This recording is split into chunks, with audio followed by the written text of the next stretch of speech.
Okay, hi again everybody. Professor Sebastian back with our Calculus 3 class notes. We are on the last page of our Chapter 13 notes. So that page is page 42.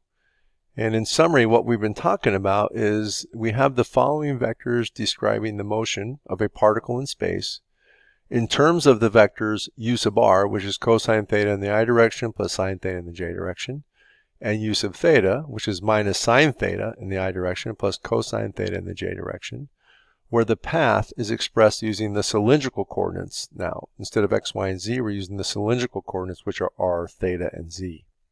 So we just got done deriving that the position vector, instead of writing it in terms of x of ti plus y of tj plus z of tk, it's going to be written in terms of r times u sub r plus z times k.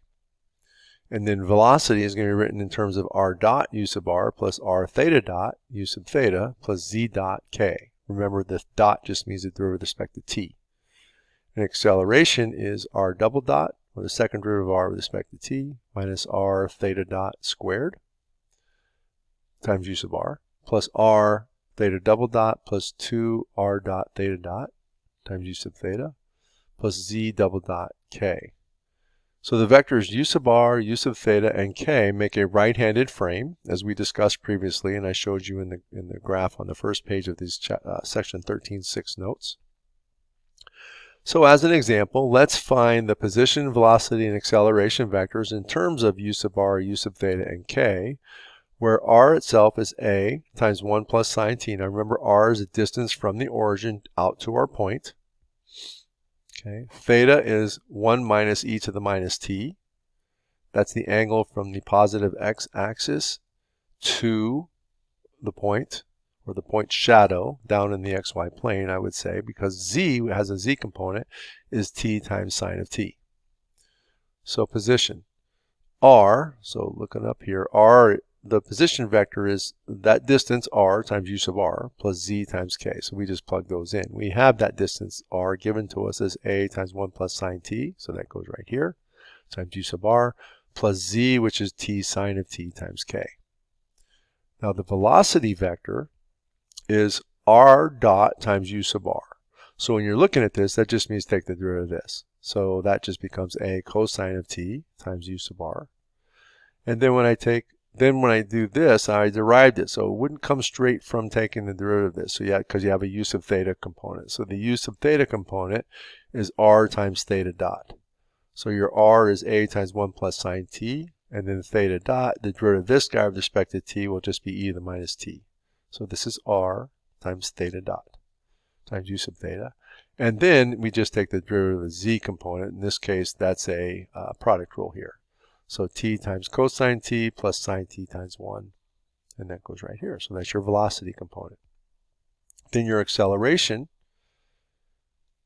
will be this guy. Okay, so we look up here to the formula. It's r double dot.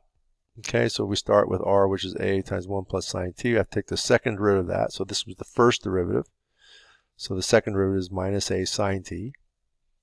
And then minus r. So here's minus r, which is a times 1 plus sine t, times theta dot squared. Now the derivative of theta was e to the minus t. So when I square that, I get e to the minus 2t. That goes right here.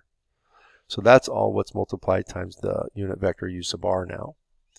And then in the u sub theta direction, we have r times theta double dot. So when I take the first derivative of theta, I get e to the minus t.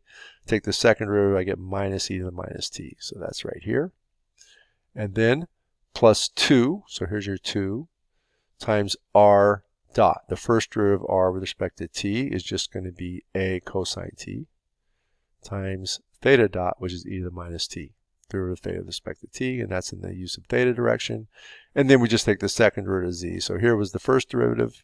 Got to use the product rule on this guy, so it's t times minus sine t plus cosine t times 1.